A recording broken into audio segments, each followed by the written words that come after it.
Hi, it's Paul Duncan here, and welcome to another session of group coaching. So, look, welcome to the new people today. I've got a couple of people that are new to us. So, welcome to you today. I just want to talk about communication. It's come up a couple of times in conversations with my clients. So I thought I'd do a little bit of a session around effective communication and how I communicate with people, what I've learned over the years, and a couple of other things. So hopefully you'll get some value out of this. As always, if you've got any questions, feel free to ask them at the end of this session, or send me a message. We can catch up and I can explain a little bit more detail if I go over a few things too quickly and you don't understand it. Quite happy to have a one-on-one discussion and see how your communication's going. But to me, I'm going to share a little bit of a recipe of what I've done, how I know that I've communicated wrong, the tools and resources that I use to communicate, but not only communicating to my team, the people around me, but also how I communicate through my marketing, how I communicate the learnings, so the learnings that I learn from people, but also what I teach people as well, how I communicate that. So it's all wrapped up in one little basket. But true communication to me is what I call the response you get. Now, what do I mean by that is, well, if you're teaching something to somebody, right, the true communication, or the how you know that you've communicated the correct method and that learning they've understood is the response you get back. So if you ask them, if you tell like my team members, if I ask them to do something or I give them some tasks to do on a day-to-day basis, I always ask beforehand, do you understand that? And explain to me what you're going to do. Then the response I get will determine how much that effective communication I have done to them. So, guys, look, it's a very, very important factor on really getting that knowledge across, right? When you're marketing, right, you want to try to communicate the right message across, so what I call the dominating marketing message, to communicate that across. So the tools that I'm going to teach you today all comes into that. But before I get to that, I just want to touch on a little subject that I did a workshop for one of my clients and his staff a couple of days ago. And it was around about it's the reticular activated system. So if you haven't heard of that, I suggest that you look it up. The RAS, reticular activated system. It's a little sort of the size of a walnut that sits at the back of your cortex of your brain. And I've done a little bit of research a few years ago on how that actually works, and how when I was doing a little bit of a session on buying habits of people, why the decision making of my clients, customers, why they buy certain things, what goes through their mindset when they are making that decision. And what I came across is this this reticular activated system. And how I see it is it's a compass for the brain. So it's like it steers you in the right direction. It hits your unconscious brain. So it's that thinking, it's that quick sort of impulse mindset that you go through when you're making a decision, or you're actually making a purchase, for instance. And that's what we're talking about here. So how I look at it is, as I said, it's a compass. It's where you direct your brain in looking. So, I mean, my mentor a few years ago, when he first mentioned it to me, he said it's like being in a dark room and you've got a torch, and where you shine that torch is where you're actually you're directing that compass to go. So if you've got a torch in a dark room and you're pointing it in one direction, and it's not directing to money generating activities, then your brain's going to pick that up on an unconscious level and look for all the things that aren't going to generate money, or it's going to look for the activities that aren't really going to generate some money into your business. So that's an example, right? If we look at it in a different area, right? If you if you're looking at what you say to yourself is very important, right? You might have heard that before with a lot of these gurus out there saying that you need to be saying positive affirmation all the time. You know, start getting rid of all those fluff words like I can't, you know, and looking at the positive words. And then what you say to yourself is very, very important. So, you know, you should change your vocabulary in a positive affirmations rather than the negative affirmations. So, you know, I used an example about a month ago, and I'll share the story with you. And one of my clients said, I don't really understand about this positive affirmations. And I said, well, you know, I said, your daughter, you were telling me about your daughter was going to a party a couple of weeks ago. And he said, yeah. I said, well, and you said that she went out to buy a new dress. And what she was saying to herself was, I can't afford that dress, right? Now, at a subconscious level, when you tell yourself that, right, what happens is that your brain actually builds up all those negative aspects and reconfirms to your brain everything on why you can't afford the dress, for instance. But if you say to yourself, I'd love that dress, I'd like to find the money, or find the money so I can buy that dress. What happens then at a subconscious level is that your brain will start looking for all those opportunities for you to find the money to buy the dress. And I said that to him, and he said, you know, that's really funny, because my daughter, she did come home and she said, I'd really like that dress, but I can't afford it. Right. But once she started to, and I said to her, well, you know, you should find a way of finding the money to buy the dress. Her affirmations of what she was telling herself at a subconscious level was, I need to start looking for things to generate the money so I can buy the dress. And she found them. They just popped up. And, you know, you might think, well, you know, this might not work, but just think of yourself when you start looking on a positive attitude to things, they certainly pop up. You know, you've heard those people say, oh, geez, I didn't know that was going to happen, but, you know, I wished it, or, you know, I thought that I knew it was going to happen. I asked myself for that to happen, and it came true. So you might have heard those stories sometimes. But, you know, get to know your reticular activated system. Start telling yourself positive affirmations, right? This is all around a bigger picture, which is called the NLP, which is Neuro-Linguistic Programming. So if you've studied any of that, you know what I'm talking about, the brain and all that. But, you know, what we're going to talk about today is slightly into that neuro, which is the brain, linguistic, which is languaging, and program, which is systeming. So technically it's about systeming your brain to get what you want, right? So when we're talking about communication, okay, there's really three ways of communicating, right? It's the words you say, the voice that you use, right, and your body language. Now, if you're trying to think which one is more powerful, okay, I will give you the stats, okay? Now, the words you say, if you think the words you say is very has a really impact on your communication, well, it only has a 7% impact. Where your voice, now what do I mean by your voice? It's your timbre in your voice, your range of your voice, how you say things, right? That's in the voice. It's only 38% effective in your communication. So the words you say is only 7%. The voice, how you say it, is only 38%. But your body language is a massive 55% of the effective communication. So if I use it as an example, when you go to a foreign country, okay, and you can't, you know, you speak English, you might go to a foreign country, you meet somebody that doesn't speak English, you can still communicate with them in some way in the body language. A lot in, you know, when I'm in Italy, they use their hands a lot, you can point, you can talk, you know, it's your body language, right? If you're in distress or in emergency, people can pick that up from your body language. Okay, you don't have to say anything. You don't have to, you know, do anything. It's just your body language will get picked up by other people. So it's very, very powerful to think about the body language on your communication, right? If you're in a calm manner and you're talking, I mean, I've just been to a client last week where he's got to go through some performance discussions with one of his staff members.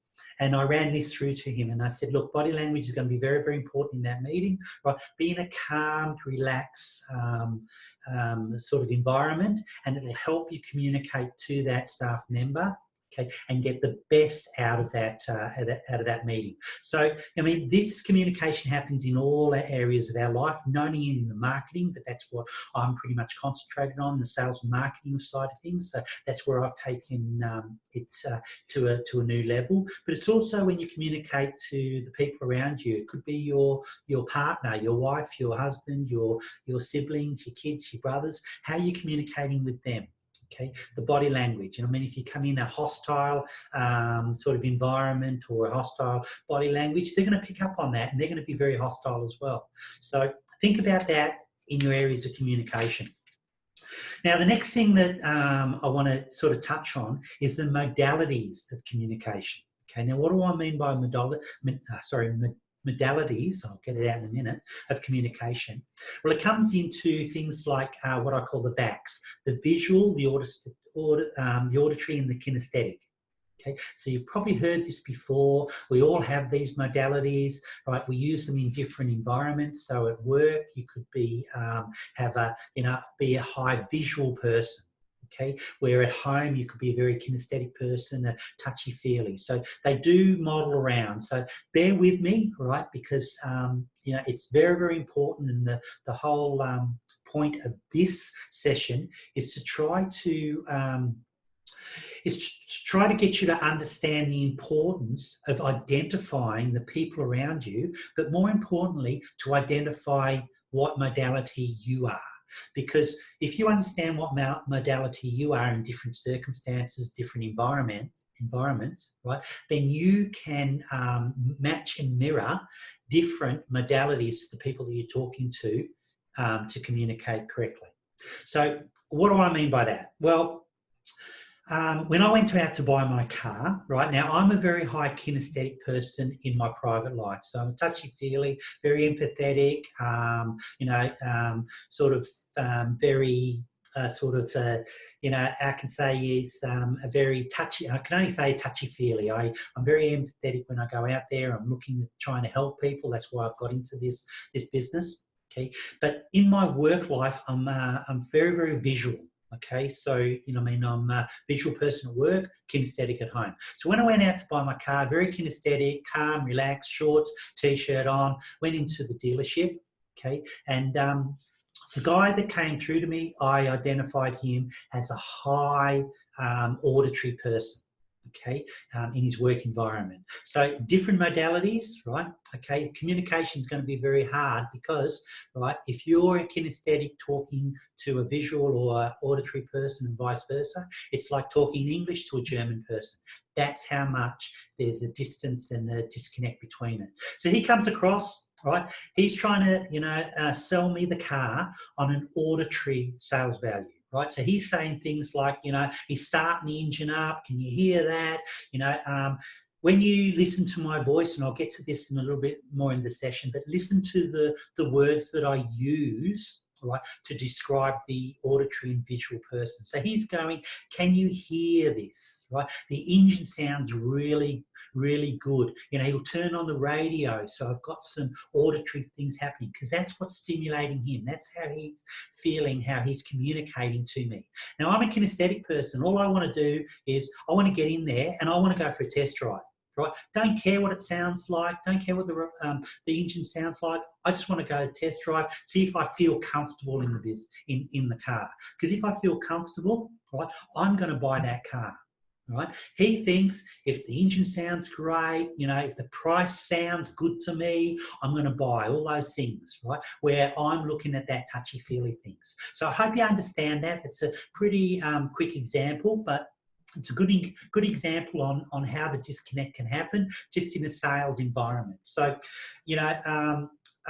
in one of my fitness clients, right, we've done this exercise with him, with his clients, the people that are coming into his fitness, into his gym, right? He's a fitness instructor, but he also has a gym as well. So he's tried to understand his clients a little bit more so he can help them a little bit more. He's done this, there is some tools out there so you can actually, not only evaluate yourself on these four, on these three, but the people that you're working around, if they're auditory or if they're strong auditory or whatever, right? He's done this exercise. He's come out that most of 40% of his customers, his clients, are visual stimulated.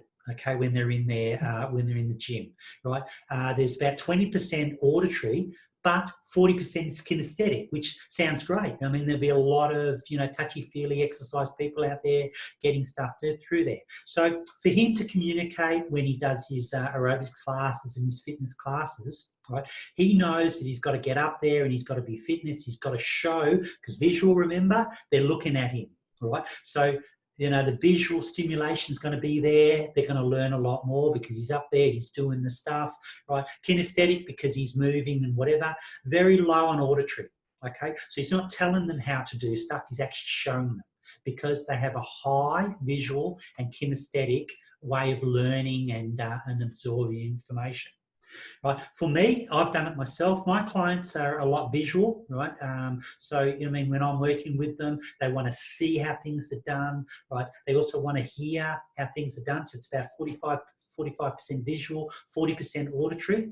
Okay. So they want to hear how things are done and they want to see how things are done, right? Then very low kinesthetic. So they don't want to be doing the stuff right there and then, right? How they're learning is through their visual and their auditory learning styles. Right? Another example is that my wife, right, is very visual. Her daughter is very auditory. Okay, so one day they're doing homework on the table and I overheard them, right? My wife's saying, "Can't you see?" They were doing some homework around maths. Right? And she was starting to get a little bit angry. She says, "Can't you see what I'm showing you?" And my daughter's saying, "Well, just tell me what to do." Right? She doesn't want to see, she wants to be told how to do it. Right? So can you see that disconnect between it? If one's highly visual, they're showing you stuff. Where the other person is highly auditory, they want to be told how to do it.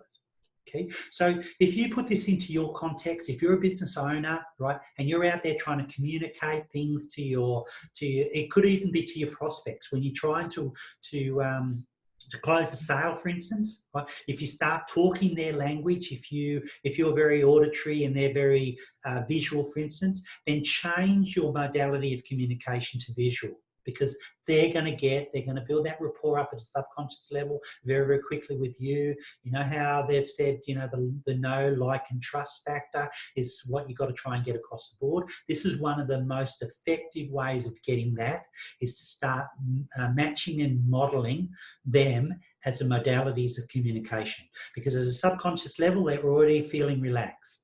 Okay, so this is why it's important to understand not only what you are, but what your person you're talking to is as well. Because if you can change them, right, or change your modality to their modality of communication, you're actually talking on the same level. You're talking the same language. It's like English to English. It's not English to German. Okay, so I hope that makes sense to you. Okay, now, a person asked me a couple of days ago when I was talking about this, about how do I know, right, what modalities they are. Okay, so there is some subtle sort of things that you need to look at and identify, and the more that you do these little techniques, the better you'll become. Okay, now I've been doing it for a long period of time, so I can, normally conversation, when I start talking to some people, I hear the language coming back. Okay, so there's some phrases, there's some tools that you use, there's some words that you use that can identify what modality they are. So I'm going to do an exercise in a minute that will explain all that.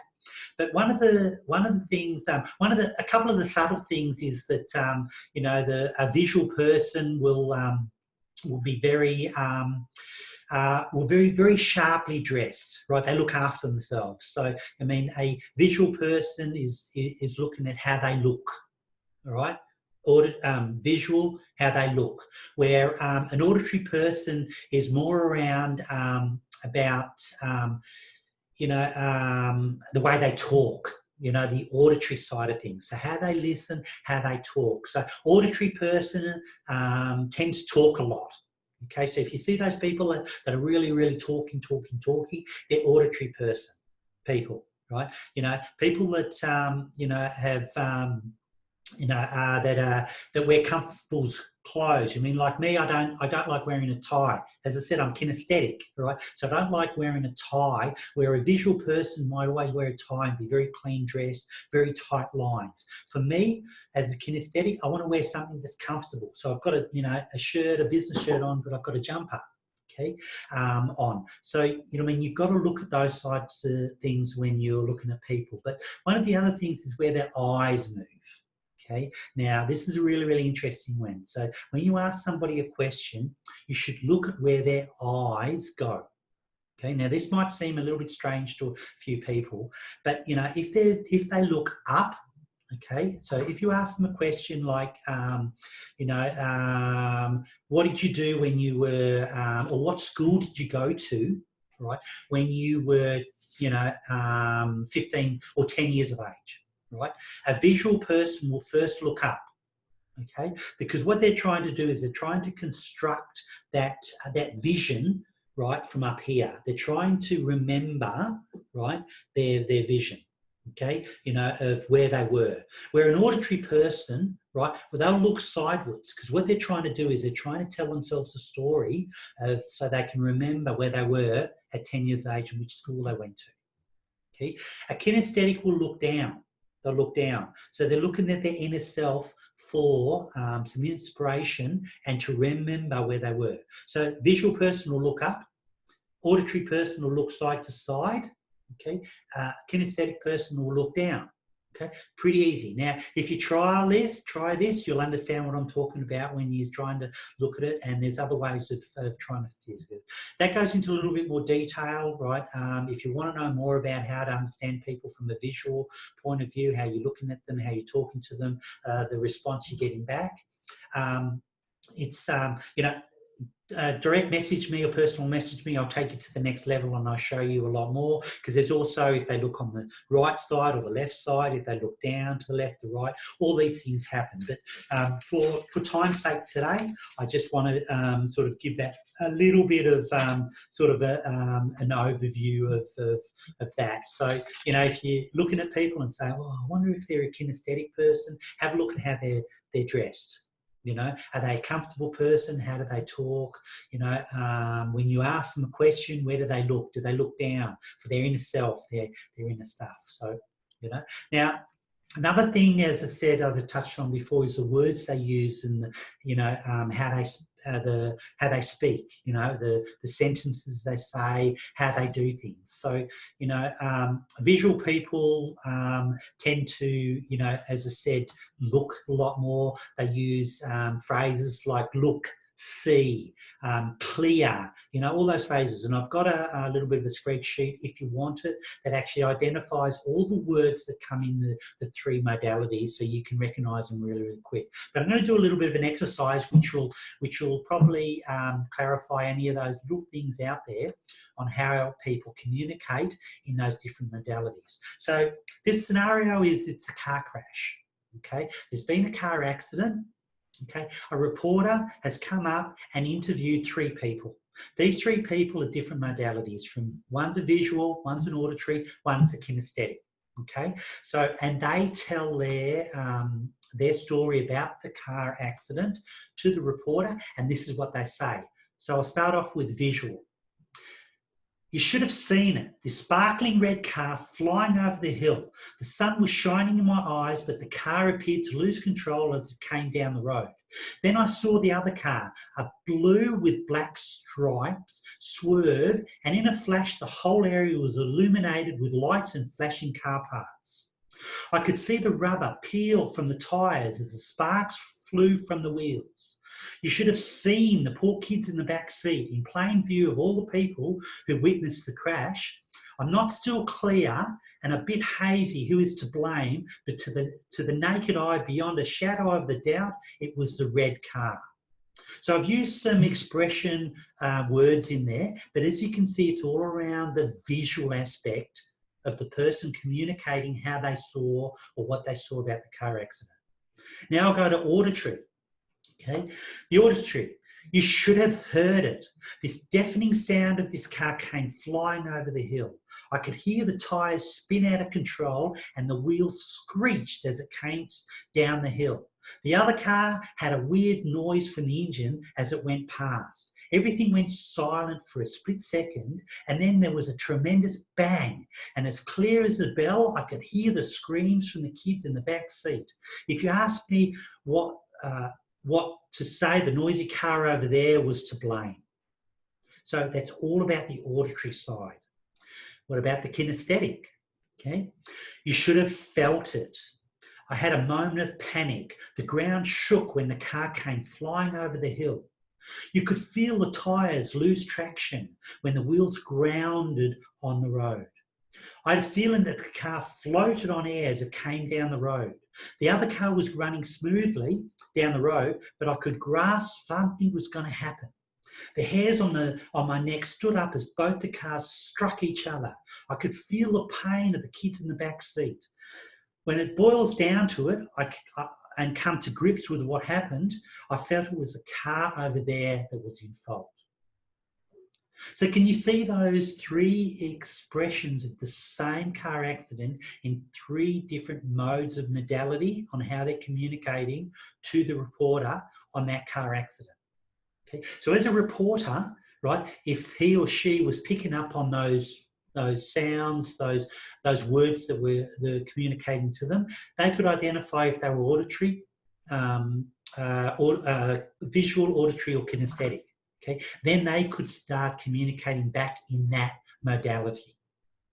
So, guys, if you're struggling with sales, if you're struggling to build a relationship with people, if you're struggling to communicate what you do in business or how you do in business to your prospects or to your clients, this is a great way of actually stepping back, looking at their modes of modality, right, and start communicating in that same way, that same language, and I can guarantee that it'll get you results. So guys, thanks for joining me today. I hope you've got some value. I'm doing this each Monday, so join me each Monday. If you do miss or you can't, if you do miss a session, you can't meet on Mondays, I am archiving all these on my Facebook page. So I'll put the link on there each week for a recording of this session. But if you do need any help in any way, I'm just a phone call away. Personal message me. As always, I've still got some funding going, so I've got some business advisory sessions still happening. If you want to catch up and have a chat about expanding your business, or it might just be about marketing, or you might have another challenge, happy to catch up for an hour to 2 hours and discuss some of the challenges you're having, see if we can put some clarification to that. But guys, as I said, thank you for joining me, and hopefully we'll catch up next Monday. Take care and have a profitable week.